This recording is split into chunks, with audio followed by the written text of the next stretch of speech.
You can visit our website for the commands in the videos. If you want to purchase other study materials like packet tracer files and other course guidelines, then you can email to us. Follow us on Facebook for further updates. Please do like, share, comment and subscribe so I can quickly deliver more videos on various topics.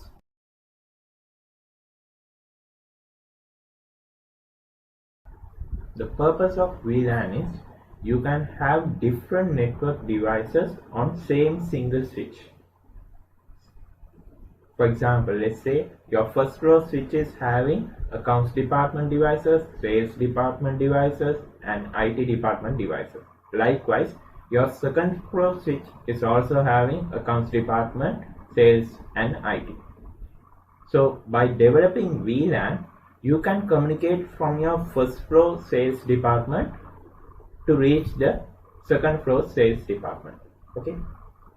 So in case if you wanted to reach from first row sales department into second row accounts department or IT department, you need to implement inter VLAN. Okay. So by doing this VLAN and inter VLAN, we can maintain the same switch to contain the different network devices. Okay. So steps are simple. You can have VLAN creation, port assignment and trunk setup. So physically you can change the locations of different devices. For example, 10.network can take place on first floor and second floor as well. Okay. So there won't be any issues.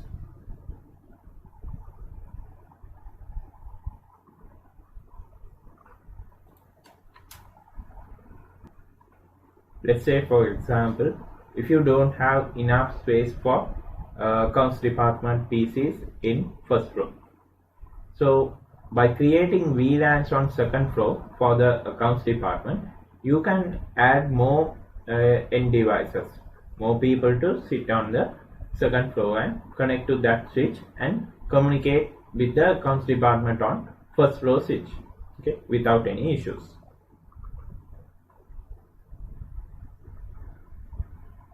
This is the same process.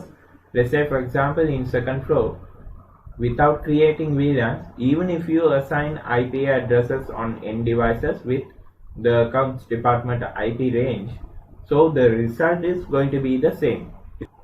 So it's not going to be a problem if you do that way, but only issue is you need to have a record of end devices and what are the IP addresses you assign for the end devices and what are the ports it's being connected to. Likewise, you need to maintain a big record regarding the port numbers and the end devices IP addresses. So in order to solve that trouble, we are just creating VLANs. So the VLAN database will have each and every record regarding the IP range. For example, let's say if you assign VLAN 20 for 192.168.20.network, you can simply refer the VLAN database. Okay, let's say if it is VLAN 20, you can simply understand the VLAN 20 is for 192.168.20.network. Okay, so this way it's easier for us to understand the IP address and ranges assigned to the switches. Okay, so as in this slide, you can see from switch 1 and switch 2, let's say this belongs to the first floor and the other switch belongs to the second floor.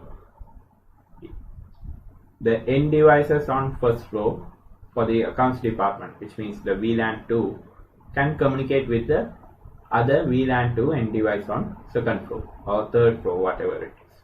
Likewise, the other VLANs also can communicate. So this is what called VLAN to VLAN communication. Okay, but you can't communicate with VLAN 2 to VLAN 3 device. In case if you wish to communicate like that, you need to implement inter VLAN setup, which we will be learning in the next session. So now same VLAN devices can communicate even if they are on different physical locations. Okay, the VLAN commands are really simple.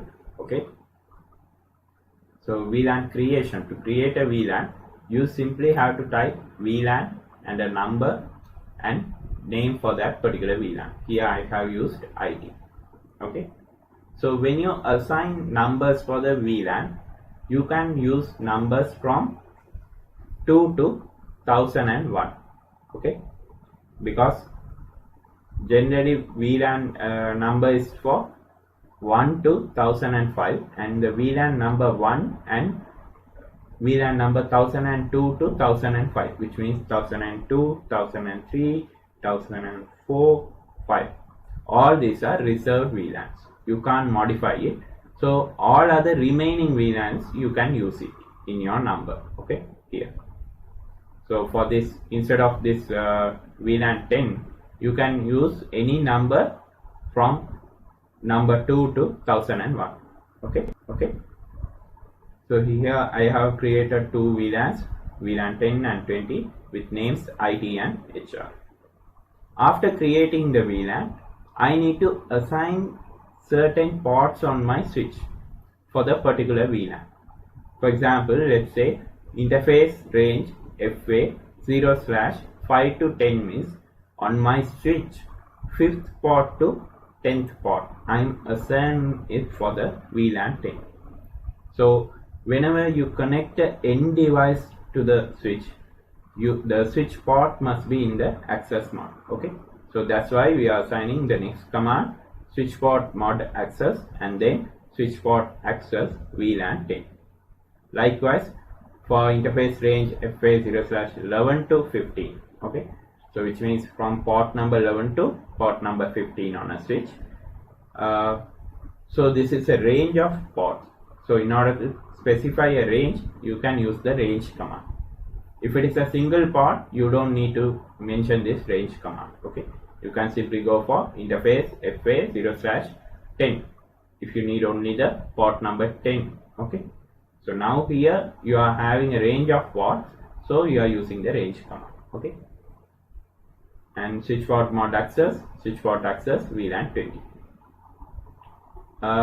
In packet tracer, this way the command works, and in real environment, in real Cisco switch, I think you must use 11 space dash space 50. Okay, there should be a space in between the dash. Okay, and after the port assignment, you also need to configure trunk setup if there are more switches. For example, let's say if you connect 2 or 3 switches, in between switches, the links must be configured into trunk mode. Okay, switch port mods are 3 types. One is access mode and trunk mode, and the other one is dynamic mode, which we will be learning in the ether channel setup. Okay, so now itself you don't need to worry about that. Just think about the access mode and trunk mode. For end devices, we are using the access mode. For switch to switch, we will be using trunk mode, because in trunk mode only the entire VLAN traffic can travel. No matter the traffic is coming from which VLAN, still each and every VLAN traffic can travel through the trunk mode link. If it is not trunked, then only the VLAN 1 traffic can travel. Okay, VLAN 1 is the default VLAN. Okay, let's say if you forgot to make the link in between switches into trunk mode, then if there is a VLAN 10 traffic, then the switch will drop that particular packet. Okay, it will allow only the VLAN 1 traffic.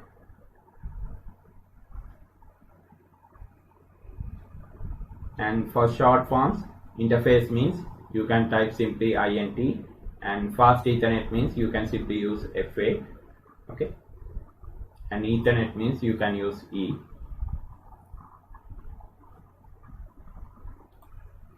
Again, to configure 2 or more ports into trunk mode, you can use the range command. Interface range FA 0/23 to 24. Switch port mode trunk. Okay. And for port assignment, interface FA 0/5, switch port mode access, switch port access VLAN 10.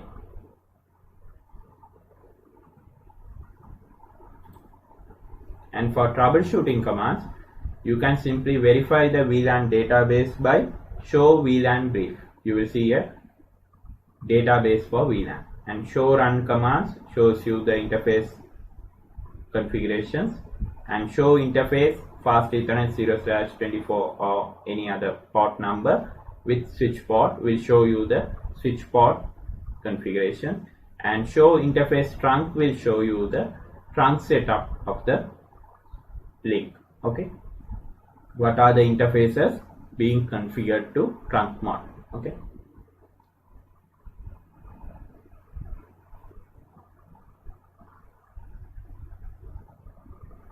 and to save the configuration you can go for copy run start and enter for the required confirmation, and also you can use write command or WR and enter. So both are going to do the same work. Okay, it's going to save the configuration, it's going to keep the running configuration setups into the startup configuration, so from RAM to NVRAM. Okay,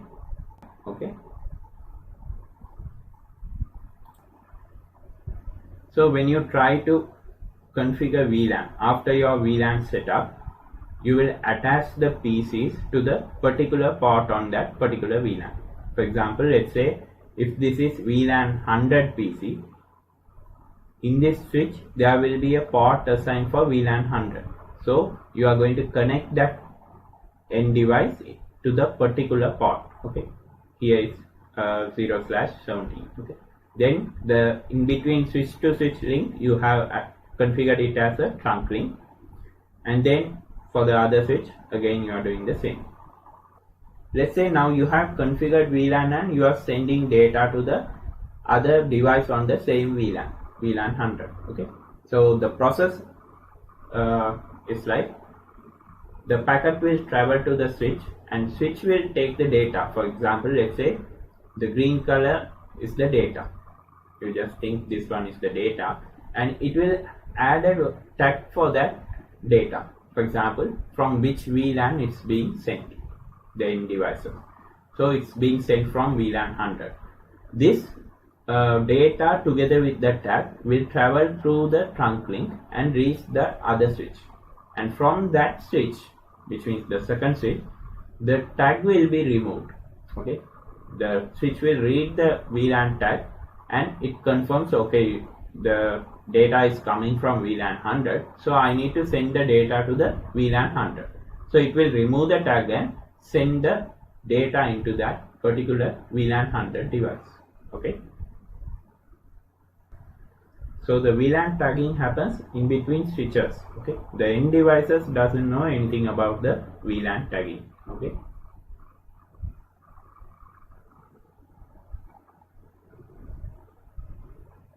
and also old model switches doesn't know about VLAN.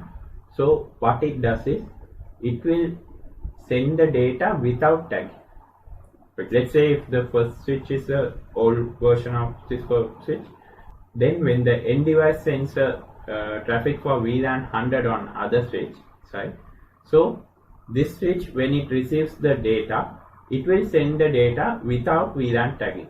Why? Because this first switch doesn't know anything about VLAN configuration, so it doesn't know how to do the VLAN tagging. So in the trunk link, the data is sent without tagging. Okay, so let's say the other end, the switch knows about VLAN, then it receives the untagged data. Whenever a switch receives the untagged data on trunk link, it will put it in the native VLAN. Okay, which means by default native VLAN is VLAN 1, so it will send the data into the particular port on default VLAN, which means native VLAN port. Okay, so let's build the lab in Packet Tracer.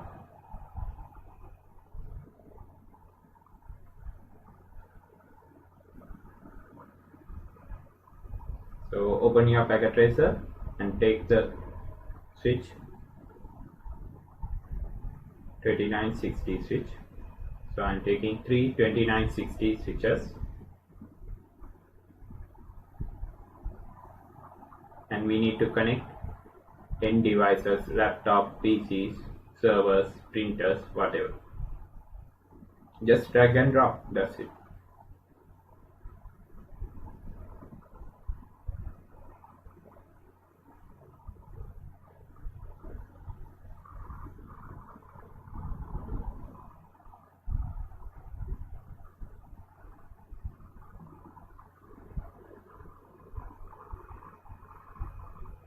So you can organize it in a clear way.